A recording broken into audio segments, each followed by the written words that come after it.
All right. So now we know that, and we have our stress function in cosine 2 theta, right? So we go one more step to express my stress component as cosine 2 theta. So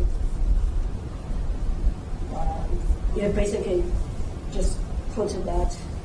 So I've done this cosine square theta is equal to 1 plus cosine 2 theta.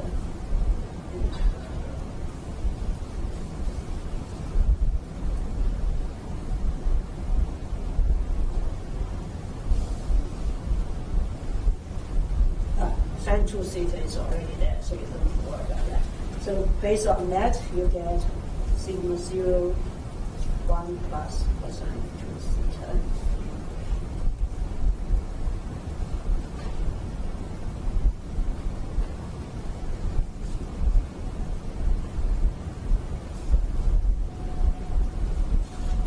So that's nice. So now my stress components are almost, at least look similar to my stress component. So now I can apply my boundary condition here.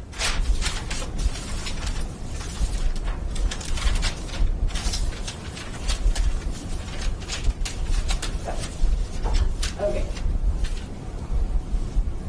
So I have my sigma r is equal to this guy minus that guy times cosine 2 theta. And my sigma r is sigma 0 plus sigma 0 cosine 2 theta. So just compare these two, I get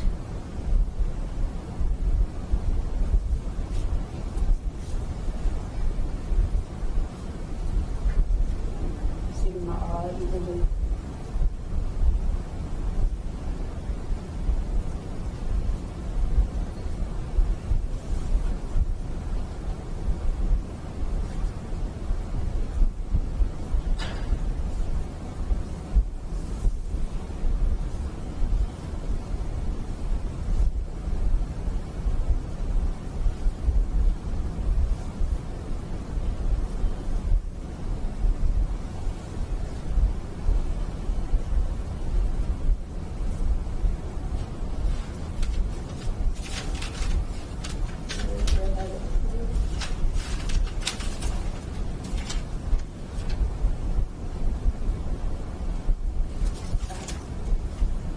the true over here.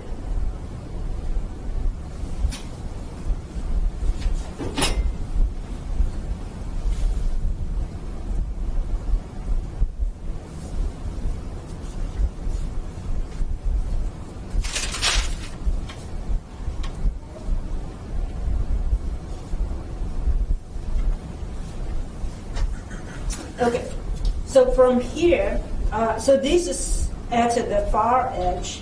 So that means my r should goes to infinity, right? So when r goes to infinity, this goes to 0. So that doesn't mean that C3 is 0. Regardless of what C3 is, that term goes to, as long as C3 doesn't go to infinity, that goes to 0. So as r goes to infinity, that means my C2 have to be equal to sigma sub over 4. Right, so that's from that one. The same thing over here, those two terms goes to 0. So my C5 equal to C0 over 4. So now we determine C2 and the C5, and then we come back to here. If I know C2, I can find C3 from equation 1, right? So my C3 is equal to negative C2 times a squared. So that would be negative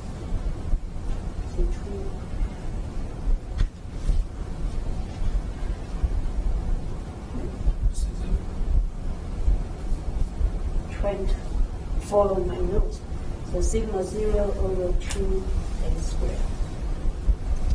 Right? And this. So basically it's from that, so I found the C3 over here. Okay. The second thing I can do is, now I know C5, and I take 2 and 3. If I add these two together, I actually cancel the C7.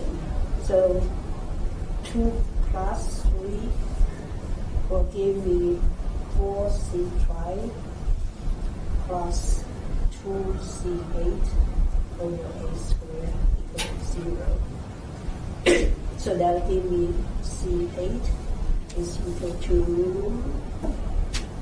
minus 2C5 squared. And I know C5 over here, so I plug that in, and that gives me sigma 0 a squared over 2.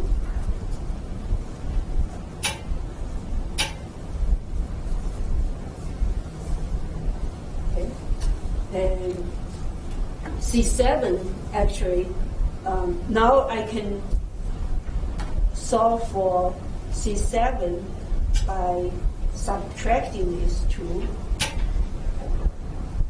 1 plus 1. So, or now your C5 and the C8 is known, so you can solve for C7. So that gives you C7 is equal to minus.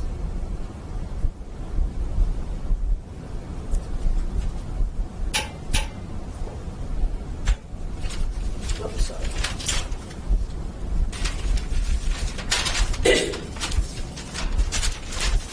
Okay, so basically that is the boundary. By applying all the boundary conditions, look like we have solved for, found all the constant we have.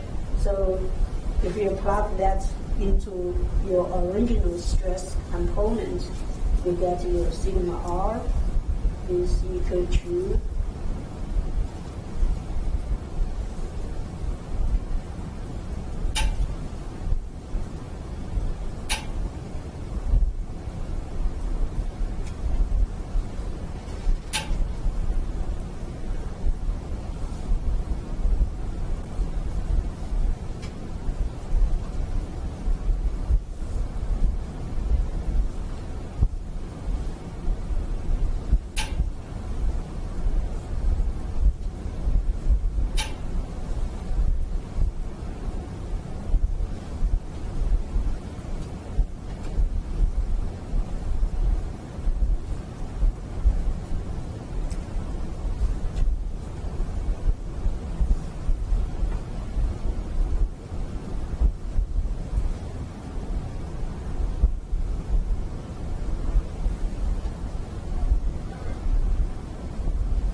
okay.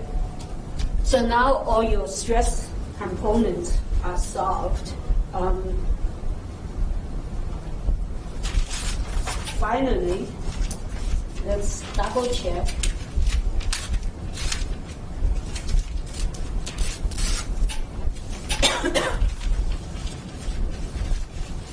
So we have along the hole, right?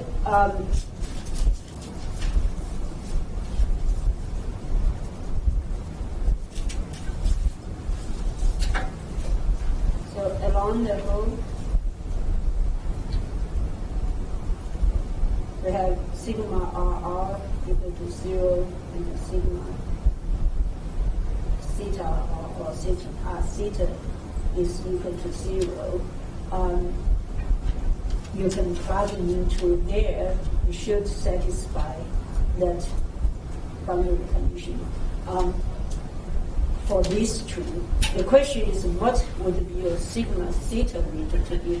I mean, these two you plug into along the whole R is equal to A, and the theta is from minus pi to pi. That's what give you. So the question is what the sigma theta would be. Like that, I at this point we don't know yet. So let's see. So sigma theta, if I plug that into this equation, I have sigma 0 over 2, 1 plus a squared r is equal to a, minus sigma 0 over 2, 1 plus.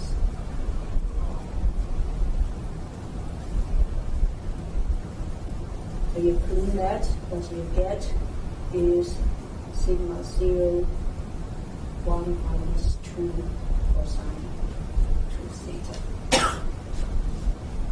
So that's around the hole. So let's look to see a few points. We draw the hole again.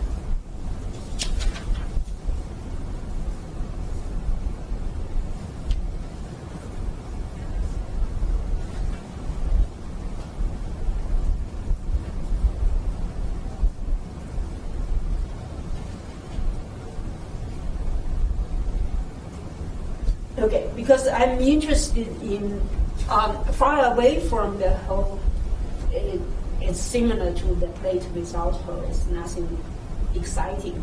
But what I'm interested in is, say, when I introduce that hole to that plate, what does that hole do to the stress field? Around the hole, the other two components are zero. Only sigma theta is the exciting part, right? So let's see, at theta equal to 0, which is at point A over here, my sigma theta, so cosine is 1, so it's sigma 0, 1 minus 2, here, minus sigma 0. What does that mean?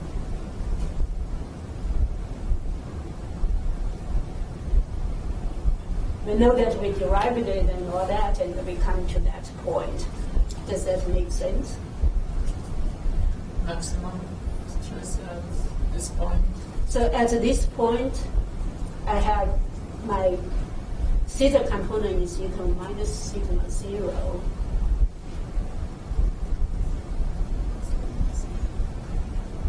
Equilibrium, we have. We sure have equilibrium, right? Because we derived the equation from the area stress function and the compatibility equation. So it should be, if it's violated the equilibrium, it's starting at one point. So what does that equation tells you? It's compressive.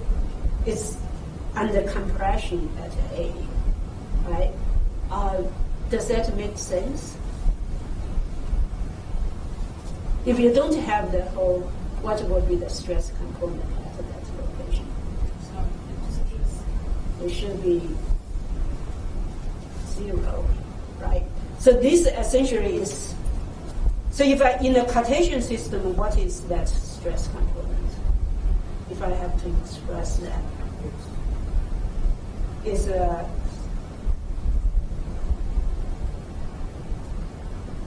sigma xx, sigma yy, or tau xy. At the point A, right, I have theta equal to 0. Sigma x. The sigma x. So basically, if I take this, so at A, if I take a volume element out, which direction is sigma theta? Is along the y direction, right? So this is because your essentially your r is going that way. So your theta is perpendicular to r, right? So that's sigma y. Okay. So what that tells me is I'm compression under the sigma by y direction. Okay. This is important in one way, we will see it later, because when you have a crack, you typically, especially for mode 1 crack, you need some force to try to open it, right? But in this case, you actually have a compressive sigma y. So in this case, if I have a crack parallel to the x-axis is really is not that critical because the load itself is trying to close it. Okay. Okay. So let's look at another point at point B. So at B, my theta is equal to 90 degrees or equal to pi over 2. So I plug it into here. My sigma theta is equal to, so cosine pi is -1.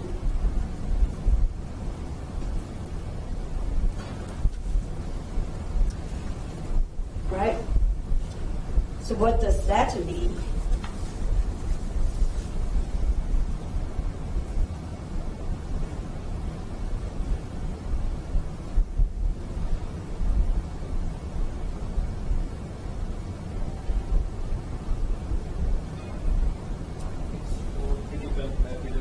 It's more critical because now I have a positive, so that means I have a tension, and I also have a 3 times of the original load, right? Which direction, if in the Cartesian system, which direction is this stress? This is sigma x, right? So basically, so this is A, and then this is B. So now your R is going this way, right? So your theta is that way. So basically, if I pull the plate along this direction, I actually develop 3 times of the sigma 0 at that point. Okay, and that's what the stress concentration comes from.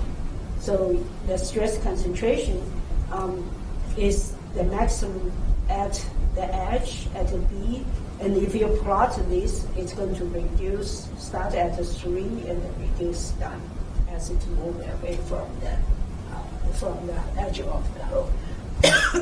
Okay. Of course, when you move over here, because of the symmetry, that point, if I call it C, will be the same as A, right? So that's compressive. And at D, because of symmetry, B is going to be the same as B. And again, so you basically have those 2 points that have much larger stress, 3 times the stress as what you apply over here. And that's why a lot of times the stress or the crack will develop along those 2 points because of the stress concentration. Okay, so in this case, of course, we know that the stress concentration factor is sigma theta over the nominal stress over here is 3. That's the maximum. Okay. All right. So now the question then, of course, is that, okay, I have a very nice circular hole, and I get stress concentration of 3. So intuitively, you would think if I have not so nice circular hole, what's going to happen, right? So if I have a plate, and now instead of have a nice square hole, I have an oval shape that has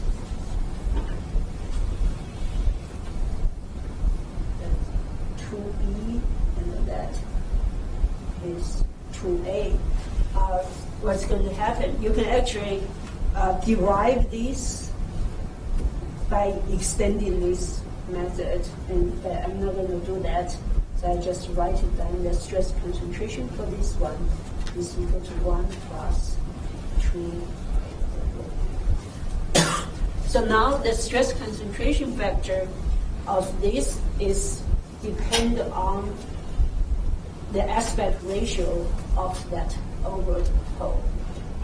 So now, of course, if you go to the extreme, then you have a crack.